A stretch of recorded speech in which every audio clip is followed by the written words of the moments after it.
ഇപ്പം നമ്മുടെ സോഷ്യൽ മീഡിയയിൽ ഇപ്പം നിങ്ങളെപ്പോലെ ആക്ടിവിറ്റി ചെയ്യുന്ന ഒരുപാട് ആൾക്കാർ അഡ്വർടൈസ്മെൻറ്റ്സ് നമ്മുടെ ഈ വാളിൽ വരുന്നുണ്ട്, ഫീൽഡിൽ വരുന്നുണ്ട്. അപ്പോൾ അതിലവർ പറയുന്ന 5000 ദിർഹംസിന് ലൈസൻസ് കിട്ടും, 4000 ദിർഹത്തിന് ലൈസൻസ് കിട്ടും എന്നൊക്കെ ഒരു പരസ്യങ്ങൾ കാണാൻ. അത് റിയൽ ആണോ എന്നുള്ള കാര്യം? ആദ്യത്തെ ഉത്തരം റിയലാണ്. റിയൽ ആണത്, തട്ടിപ്പല്ല. തട്ടിപ്പൊന്നുമല്ല. ഓക്കെ. ഇപ്പോൾ ഈ ഫ്രീ സോൺസിൽ, അത് സ്പെഷ്യൽ എക്കണോമിക് സോണാണ്. ഇപ്പോൾ നാട്ടിലൊക്കെ പറയുകയാണെങ്കിൽ കാക്കനാട് നമ്മൾ പിന്നെ സെസ് പറയില്ലേ, സ്പെഷ്യൽ എക്കണോമിക് സോണാണുള്ളത്.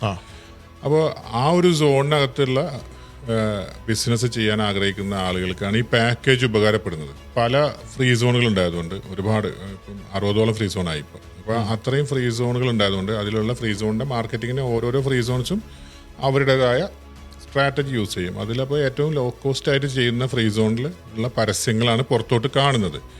അപ്പോൾ അതിന്റെ ആക്ച്വൽ കോസ്റ്റ് പറയുന്നവരുണ്ട്, ആക്ച്വൽ കോസ്റ്റിനെ നമുക്ക് ഗഡുക്കളാക്കി പറയുന്നവരുണ്ട്, ഇൻസ്റ്റാൾമെന്റ് ആക്കി. 50,000 ദിർഹത്തിന് പറയുന്നത് 5000 എന്ന് 4 അങ്ങനെ പറയുന്നത്.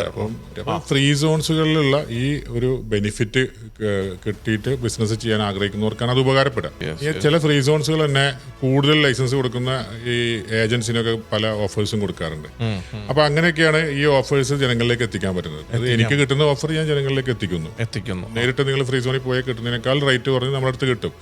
ഞങ്ങൾ അത് ഹോൾസെയിൽ എടുക്കുന്നു എന്ന് പറയാം.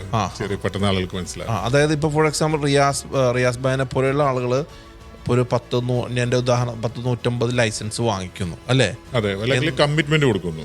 ഒരു മാസം ഞങ്ങൾ ഇത്ര ലൈസൻസ് തരാമെന്ന് പറഞ്ഞ് കമ്മിറ്റ്മെന്റ് കൊടുക്കുമ്പോൾ സ്വാഭാവികമായിട്ടും നമുക്കൊരു ഡിസ്കൗണ്ട് കിട്ടും. ആ ഡിസ്കൗണ്ട് ജനങ്ങളിലേക്ക് കൊടുക്കുന്നു. അതാണ് അതിന്റെ യഥാർത്ഥ റിയാലിറ്റി. അതെ. പിന്നെ മറ്റൊന്ന്, ഇപ്പോൾ ഞാൻ നേരത്തെ പറഞ്ഞ ഷംസ് ഫ്രീ സോണിൽ മീഡിയ ആക്ടിവിറ്റി. ഇനി മീഡിയ ആക്ടിവിറ്റി അല്ലാതെ ചെയ്യുമ്പോൾ 6880 ആണ്. ജനറൽ ട്രേഡിങ്ങോ അല്ലെങ്കിൽ ഇ കൊമേഴ്സോ എന്ത് വേണമെങ്കിലും നമുക്ക് ചെയ്യാം. അപ്പോൾ ഇതാണ് ഇതിന്റെ ലോ കോസ്റ്റിൽ വരുന്ന ഏറ്റവും കുറഞ്ഞ ഫ്രീ സോണുകളിൽ ഒന്നായിട്ട് പറയുന്നത്. ഇനി ഇതിലൊക്കെ ഈ ചിലർ ദുബായ് അഡ്രസ്സ് വേണമെന്ന് ആഗ്രഹിക്കുന്നവരുണ്ട്. ദുബായ് അഡ്രസ്സ്, അതായത് ഫ്രീ സോൺ ആണെങ്കിലും ദുബായ് കിട്ടിക്കഴിഞ്ഞാൽ ദുബായിയുടെ വിസയാവും, അദ്ദേഹത്തിന്റെ ഡ്രൈവിംഗ് ലൈസൻസ് ദുബായി ആവും, അപ്പം അവരുടെ ഡിപ്പെൻഡന്റ് വിസ ദുബായി ആവും. അപ്പൊ ദുബായ് എന്നുള്ള എമിറേറ്റിന്റെ ഒരു പ്രീമിയം വാല്യൂ കണക്കാക്കുന്നവരുണ്ട്.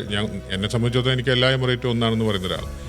അപ്പോൾ ആ ഒരു പ്രീമിയം ഇത് കിട്ടാൻ വേണ്ടിയിട്ട് ദുബായിലേക്ക് വരികയാണെങ്കിൽ ദുബായിൽ ഇപ്പോൾ നമ്മൾ കൊടുക്കുന്ന മൈതാൻ എന്ന് പറയുന്നൊരു ഫേസ് സോൺ, അതിനോട് കണക്ട് ചെയ്തിട്ട് അപ്പോൾ അവിടെ നമ്മൾ കൊടുക്കുന്നത് 12,520 ദിർഹംസ് ആണ്. അപ്പോൾ ദുബായിലെ ഏറ്റവും കുറഞ്ഞൊരു ഫ്രീ സോൺ എന്ന് പറയുന്നത് കൊടുക്കാൻ പറ്റുന്നത് ഈ ഒരു ഫ്രീ സോണാണ്. ഇനിയിപ്പോൾ അതിന്റെ ഒരു കൺക്ലൂഷൻ എന്താ വെച്ചാൽ, ആളുകൾക്ക് അങ്ങനെ ചെറിയ എമൗണ്ടിന് ചെയ്യണമെങ്കിൽ തീർച്ചയായിട്ടും നമ്മളടുത്ത് ലൈസൻസ് സൗകര്യം ഉണ്ട്. ഈ പറയുന്ന ചെറിയ എമൗണ്ടിന് നമുക്ക് ട്രേഡ് ലൈസൻസ് കൊടുക്കാനായിട്ട് സാധിക്കും.